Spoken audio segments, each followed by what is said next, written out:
کچھ بھی ہے جو کھانے پینے کی چیزیں ہیں، سبزیاں دالیں آپ کر لیں، ابھی تو بلکہ جو پھلوں کا ریٹ آیا ہے مارکیٹ میں حیران ہو گئے، یعنی پہلے ہی رمضان المبارک میں مہنگائی کا ایک طوفان آ گیا ہے، اور اسی دن پہ پاکستان کے فیڈرل منسٹر ایک ایسا سٹیٹمنٹ دیں جو لوگوں کے زخموں کو کرے دے، یہ بڑی تکلیف دہ بات ہے۔ ناظرین، پاکستان پیپلز پارٹی اپنا دباؤ لگاتار بڑھا رہی ہے۔ میں نے آپ کو پچھلے ویلاگ میں بتایا تھا کہ شرجیل انعام میمن ہوں یا ناصر حسین شاہ صاحب ہوں، یہ لوگ اس بات کے اوپر زور دے رہے تھے کہ پاکستان پیپلز پارٹی کے پاس اصلی فارم 45 ہے اور بلاول کا حق ہے کہ وہ وزیر اعظم بنے۔ اب اسی طرح سید نوید قمر صاحب نے بھی ایک وارننگ دی تھی کہ جو بجٹ آ رہا ہے اس حوالے سے ہم جو ہے وہ ووٹ دینا ہے یا نہیں دینا، ہمیں اس کے اوپر فیصلہ کرنا پڑے گا، تو دھمکی آمیز ایک ان کا رویہ تھا۔ اب نبیل قبول صاحب نے بھی ایک سٹیٹمنٹ دے دیا ہے۔ نبیل قبول صاحب کہتے ہیں کہ ہم نے نون لیگ کو 17 نکات دیے، اگر وہ ہمارے نکات پر عمل نہیں کرتے تو ہو سکتا ہے کہ ہم ان کی سپورٹ کرنا چھوڑ دیں، ہم ان کے لیے کیوں گالیاں کھائیں، یہ اپنے لوگوں کے ساتھ بھی وعدہ خلافی کرتے ہیں، نبیل قبول نے کہا۔ ایک خبر اس میں اور ہے کہ بلاول نے بھی ابھی شہباز شریف سے ایک ملاقات کرنی ہے، کیونکہ وہ جو مطالبات کر رہے ہیں ان کا یہ ماننا ہے کہ پیپلز پارٹی کی بات نہیں مانی جا رہی۔ دیکھیں، جو اصل بات ہے وہ میں نے آپ کو کل بتا دی ہے کہ بلاول کو اسی دور حکومت میں وزیر اعظم پاکستان بننا ہے۔ زرداری صاحب کو اس بات کی بہت جلدی ہے اور وہ اپنی زندگی میں اپنے بیٹے کو ایک مرتبہ وزیر اعظم بنانا چاہتے ہیں، کیونکہ انہیں یہ لگتا ہے کہ ایک مرتبہ بلاول کو پہلی مرتبہ اگر میں نے وزیر اعظم بنا لیا تو پھر یہ رستہ کھل جائے گا، وہ فیوچر میں بھی وزیر اعظم بن سکتا ہے اور میرے بچوں کی پالیٹکس جو ہے وہ کھڑی ہو جائے گی۔ لیکن اگر بلاول وزیر اعظم نہ بنا آصف علی زرداری صاحب کے ہوتے ہوئے، تو زرداری صاحب کو اس بات کا خطرہ ہے کہ بلاول کی جو سیاسی فہم ہے وہ اتنی زیادہ نہیں ہے کہ وہ بعد میں اتنی بڑی پارٹی کو بھی کنٹرول کر پائے اور پاکستان کے وزیر اعظم بھی بن پائے اور ساری چیزوں کو مینیج کر پائیں۔ اب ایک سٹیٹمنٹ جو ہے وہ رضا ربانی صاحب کا بھی آیا ہے۔ رضا ربانی صاحب کا سٹیٹمنٹ اگر آپ دیکھیں تو آپ کو حیرت ہونی چاہیے ویسے، کہ منظوری کے تقریباً 1 مہینے کے بعد، یعنی یہ بل منظور ہوا تھا پیکا کا کالا قانون، اس کے 1 مہینے کے بعد رضا ربانی نے پیکا کو کالا قانون قرار دے دیا۔ یعنی اگر رضا ربانی کی نظر میں یہ کالا قانون ہے تو اس کے اوپر دستخط تو صدر پاکستان نے کیے ہیں،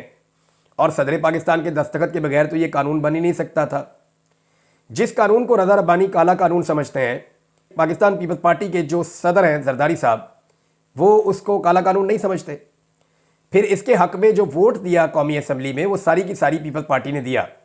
اگر پیپلز پارٹی اس کالے قانون کے حق میں ووٹ نہ دیتی تو یہ قانون بنتا ہی نہ۔ تو یہاں رضا ربانی صاحب کچھ اور کہہ رہے ہیں جبکہ پاکستان پیپلز پارٹی کا موقف کچھ اور ہے۔ ایکچولی یہ موجودہ حکومت پہ اور اسٹیبلشمنٹ پہ دباؤ ڈالنا چاہتے ہیں اور دباؤ ڈال کر انہیں باور کروانا چاہتے ہیں کہ اپنا وعدہ یاد رکھو، بلاول کو وزیر اعظم پاکستان بنانا ہے، جو مارکیٹ میں خبر گردش کر رہی ہے، اور یہ بہت سارے لوگ اس خبر کے دعوے دار ہیں۔ ان کا یہ کہنا ہے کہ یہ چیز ان کی طے پا گئی ہے، اس کے بارے میں بات نہیں کرتے صرف۔ ایک اور ناظرین سٹیٹمنٹ ہے اور یہ بڑا انٹرسٹنگ سٹیٹمنٹ ہے۔ یہ سٹیٹمنٹ دیا ہے عطا تارڑ صاحب نے، اور عطا تارڑ صاحب کی ایک تو ڈیوٹی بڑی مشکل ہے، بڑی مشکل جاب ہے کہ ہر اس چیز کو ڈیفینڈ کرنا پڑتا ہے جسے پاکستان میں کیا دنیا میں کوئی ڈیفینڈ نہیں کر سکتا۔ اب وہ کہہ رہے ہیں کہ محسن نقوی پر تنقید کرنے والوں کو اتنا کہنا چاہتا ہوں کہ ان کے اوپر تنقید نہ کریں، انہوں نے کچھ آسٹریلیا کو اور انگلینڈ کو پاکستان میں ٹیسٹ سیریز میں بھی شکست دی تھی، تو یہ جو اتنی بدترین قسم کی شکستیں پاکستان کو ہو گئی ہیں، بنگلہ دیش سے پاکستان نہیں جیت پا رہا، T20 ورلڈ کپ میں پاکستان کی درگت بن گئی، جہاں پہ کبھی ہمارا دنیا کے ساتھ مقابلہ ہوتا ہے یا اسپیشلی ہمارا انڈیا کے ساتھ مقابلہ ہوتا ہے، وہاں پہ ہم جیت ہی نہیں پاتے، ہاتھ پاؤں پھول جاتے ہیں ہمارے پلیئرز کے، اور کوئی چھوٹا موٹا میچ اگر ہم جیت جائیں تو اس کے اوپر آپ رولا نہیں ڈال سکتے۔ ٹیم نے چیمپئن ٹرافی میں بڑے ٹورنامنٹ کا پریشر لیا ہے، پرفارم نہیں کر سکے، ہار جیت کھیل کا حصہ ہے، انشاءاللہ بہتر دن آئیں گے، میچ ہار گئے ہمت مت ہارو۔ اب میرے خیال میں تو تارڑ صاحب کو جو ہے وہ ڈیفینڈ کرنا چاہیے قذافی سٹیڈیم کی جو تعمیر ہوئی ہے ناقص، اور اس کے بعد بارش میں جس طرح وہ بہہ گئی اس کی چھتیں، جس طریقے سے وہاں پہ پانی اکٹھا ہو گیا، اور جس طرح وہ میڈیا پہ تو رپورٹ نہیں ہوا لیکن سوشل میڈیا پہ رپورٹ ہوا، تو اس کے بارے میں عطا تارڑ صاحب کیا کہتے ہیں۔ محسن نقوی صاحب کے بارے میں سب جانتے ہیں کہ ان کے پاکستان کی ملٹری اسٹیبلشمنٹ کی ٹاپ لیڈرشپ کے ساتھ بڑے شاندار تعلقات ہیں، انہی تعلقات کی بنیاد پہ انہیں سینیٹر بھی بنایا گیا، انہیں وزیر اعلیٰ پنجاب نگران بنایا گیا 1 سال کے لیے، انہیں جو ہے بعد میں وزیر داخلہ بھی بنایا گیا، انہیں چیئرمین PCB بھی بنایا گیا۔ محسن نقوی اس ملک میں جو چاہتے ہیں وہ کرتے ہیں، جس طرح چاہتے ہیں چیزیں کنٹرول کرتے ہیں، کیونکہ ان کے پاکستان کی اسٹیبلشمنٹ کی ٹاپ قیادت کے ساتھ بڑے شاندار تعلقات ہیں، آرمی چیف کے ساتھ ان کے اچھے تعلقات ہیں۔ اب یہی مجبوری ہے، سارے ان سے ڈرتے ہیں اور عطا تارڑ بھی مجبور ہیں انہیں ڈیفینڈ کرنے پہ یہ وہ عطا رہے ہیں جو نواز شریف کو صحیح طریقے سے ڈیفینڈ نہیں کر سکتے، لیکن آپ شومی قسمت دیکھیں کہ انہیں ڈیفینڈ کرنا پڑ رہا ہے محسن نقوی جیسے ایک مشکل پروجیکٹ کو۔ سلمان اکرم راجہ صاحب کا ایک سٹیٹمنٹ ہے ناظرین، اور اس سٹیٹمنٹ میں ایک چیز انہوں نے بہت کلیئرلی کہی ہے۔ یعنی یہاں پہ ان سے ایک سوال پوچھا تھا ایک صحافی شہزاد اقبال صاحب نے کہ آپ کو انصاف عدلیہ سے ملنا ہے یا سڑکوں سے؟ دیکھیں، اگر پاکستان ایک نارمل ملک ہے تو پھر تو یہ سوال بالکل جائز ہے کہ جناب سڑکوں پہ تو آپ کو انصاف نہیں ملنا نا، انصاف تو آپ کو عدالتوں سے ملنا ہے، تو آپ عدالتوں میں کیوں نہیں جاتے؟ یہ بڑا کامن سینس کا کوسچن ہے۔ لیکن جب جواب ان کا آیا تو اس کے اندر جو ہے وہ انہوں نے سارا کچھ ہی بتا دیا۔ وہ یہ کہتے ہیں آپ نے کبھی عدالتوں کا حال دیکھا ہے؟ خدا کا نام لیں، پہلے ہم ٹرائل کورٹ کو روتے تھے، اب ہائی کورٹ اور سپریم کورٹ کو مغلوب کر دیا گیا ہے، قبضہ ہو گیا ہے سپریم کورٹ پہ بھی اور ہائی کورٹ پہ بھی۔ آپ عدالتوں کو خدا کے لیے بھول جائیں، ہمارا ان پر اب کوئی تکیہ اور توقع نہیں ہے۔ یہ سلمان اکرم راجہ صاحب نے کہا، کیونکہ عدلیہ سے تو اب کوئی امید باقی نہیں رہی۔ میرے خیال میں یہ پوری سرجری ہونی ہے، پاکستان کے اندر ایک بڑا آپریشن ہونا ہے۔ وہ پاکستان کی عوام کب کرتی ہے، یا پاکستان کے ادارے وہ عوامی آپریشن ہونے سے پہلے سمجھ جاتے ہیں کہ ٹھیک ہے پاکستان میں ایک فری اینڈ فیئر الیکشن کروا دیا جائے تاکہ اس کے نتیجے میں جو حکومت بنے وہ پاکستان کے آئین کو بحال کرے، پاکستان کی عدلیہ کو واپس اس کی عزت کے ساتھ اس کی سپیس واپس دے، اور پاکستان کے جو معاملات ہیں ان کو واپس درست کرے، انسانی حقوق کے معاملات ٹھیک ہوں، پاکستان کی معیشت ٹھیک ہو، باقی چیزیں ٹھیک ہوں۔ تو یہ تو ایک نئے الیکشن کے ساتھ ہو سکتا ہے، یا تو کوئی انقلابی تحریک چلے تو یا پھر ایک پاکستان میں نیا الیکشن ہو، اس کے علاوہ اور ایسا کوئی رستہ باقی نہیں ہے۔ شاہین صہبائی صاحب ہیں جی، سینئر جرنلسٹ ہیں، انہوں نے ایک مشورہ دیا پاکستان کے تمام میڈیا کو۔ میں بھی ایک دو دن پہلے سے یہ بات کر رہا تھا، لیکن انہوں نے آگے اس کا حل بھی بتایا کہ جس طرح ایک ایک کر کے میڈیا والوں کو نوکری سے نکالا جا رہا ہے یا ان کی نوکریاں خطرے میں ہیں، تو انہوں نے کہا میں نے اپنے صحافی بھائیوں اور بہنوں کے نام ایک اپیل ٹویٹر پر کی ہے اور ان دوستوں سے عرض کیا ہے کہ آپ سب اپنا ایک گروپ بنائیں اور ایک دن سب مل کر اپنے پروگرام بند کر دیں جب تک کہ حکومتی سختیاں ختم نہ ہو جائیں۔ وہ 2-3 ماہ اپنے shows social media, podcast, YouTube اور ٹویٹر پر کریں، آپس میں ہی گیسٹ بنے ایک دوسرے کے اور کھل کر بات کریں۔ ان کے چینلز اور ساری دنیا کی صحافت میں یہ ایک ایسا زبردست اور تاریخی ایکشن ہوگا جس کی مثال نہیں ہوگی۔ ویسے حامد میر صاحب ہیں، سینئر صحافی ہیں، ان کے ساتھ اگر کوئی 10-12 اور صحافی ملیں اور مل کر وہ یہ بات طے کر لیں کہ ٹھیک ہے ہم اپنے پروگرام بند کر رہے ہیں اور اب ہم سارے مل کر بیٹھ جایا کریں گے روزانہ شام کو، اور اسلام آباد پریس کلب میں چلے جایا کریں، لاہور پریس کلب میں چلے جایا کریں اور وہاں بیٹھ کر سوشل میڈیا پہ اپنے اپنے پروگرامز کریں، تو میرے خیال میں یہ معاملہ 3 مہینے اگر کہہ رہے ہیں شاہین صہبائی صاحب، تو 3 مہینے نہیں، یہ بہت جلدی معاملہ حل ہو جائے گا، کیونکہ پوری دنیا میں ایک بہت بڑا پریشر اس سے جنریٹ ہوگا۔ ایک ناظرین سٹیٹمنٹ دیا ہے فیصل چودھری صاحب نے نواز شریف صاحب کے بارے میں۔ نواز شریف صاحب جو ہیں وہ مندر کا وہ گھنٹہ بن گئے ہیں جو آتا ہے بجا کر چلا جاتا ہے۔ یعنی فیصل چودھری صاحب کہہ رہے ہیں کہ نواز شریف کی غیرت تو 8 فروری 2024 کو اس وقت مر گئی تھی جب انہوں نے پاکستان تحریک انصاف کی فتح کو تسلیم نہیں کیا۔ اگر اس دن وہ پی ٹی آئی کی فتح کو تسلیم کر دیتے تو ان کی کچھ عزت باقی رہ جاتی۔ نواز شریف عوام اور اسٹیبلشمنٹ میں ڈسکریڈٹ ہو چکے ہیں اور اب انہیں ان کی بیٹی اور بھائی نے ڈمپ کر دیا ہے۔ دیکھیں اسٹیبلشمنٹ کی نظر میں کیوں کہہ رہے ہیں فیصل صاحب، یہ بات آپ ذہن میں رکھیں کہ نواز شریف صاحب نے ہمیشہ اسٹیبلشمنٹ کو یہ باور کروایا کہ وہ اصولی سیاست کرتے ہیں۔ اگر میاں نواز شریف صاحب یاسمین راشد کے مقابلے میں سیٹ لینے کی ضد نہ کرتے تو اسٹیبلشمنٹ میں میاں نواز شریف صاحب کی عزت رہ جاتی۔ یعنی اسٹیبلشمنٹ کے دماغ میں کم سے کم یہ بات کہیں نہ کہیں کونے میں ہوتی کہ نواز شریف ایک غیرت والا آدمی ہے، نواز شریف نے ہاری ہوئی سیٹ کے اوپر جیتنا پسند نہیں کیا اور وہ اپنے اصولوں کے اوپر کھڑا رہا۔ لیکن ایک سیٹ کے لیے نواز شریف صاحب نے جیسے ایک کینسر کی پیشنٹ کو جیل کے اندر وہ بند رکھ کے انہیں تکلیف دے کے جیسے ان کی سیٹ چرائی ہے، میاں نواز شریف صاحب نے مینڈیٹ تو چوری کیا ان کی پارٹی نے، جیسے میاں صاحب نے اپنی ذاتی سیٹ چوری کی ہے، اس سے اسٹیبلشمنٹ کی نظروں میں بھی میاں نواز شریف صاحب کی وقت، اہمیت اور عزت ختم ہو گئی ہے، وہ ڈسکریڈٹ ہو گئے۔ اسٹیبلشمنٹ کو اس بات کی سمجھ آ گئی ہے کہ نواز شریف صاحب اصولی سیاستدان نہیں ہیں، انہوں نے وہی کیا جو نارمل قسم کے سیاستدان ایسے موقعوں پر کرتے ہیں۔ ناظرین یوکرینی صدر جب ڈونلڈ ٹرمپ کو ملنے گئے تھے تو میں ایک دو چیزیں آپ کے سامنے رکھتا ہوں کہ وہ ان کے لیے ایک تحفہ بھی لے کر گئے تھے۔ یہ تحفہ کیا تھا، وہ کیوں لے کر گئے، اس کے بارے میں نیکسٹ ویلاگ میں آپ کو بتاؤں گا۔ اور نیٹو کے سربراہ نے بھی ایک مشورہ دیا ہے یوکرین کے صدر کو، جس پہ وہ کہہ رہے ہیں جی انہیں عمل درآمد کرنا چاہیے۔ کچھ اور چیزیں بھی ہیں آپ کے ساتھ اگلے ویلاگ میں شیئر کرتا ہوں۔ اب تک کے لیے اتنا ہی، اپنا خیال رکھیے گا، اپنے اس چینل کا بھی۔ اللہ حافظ۔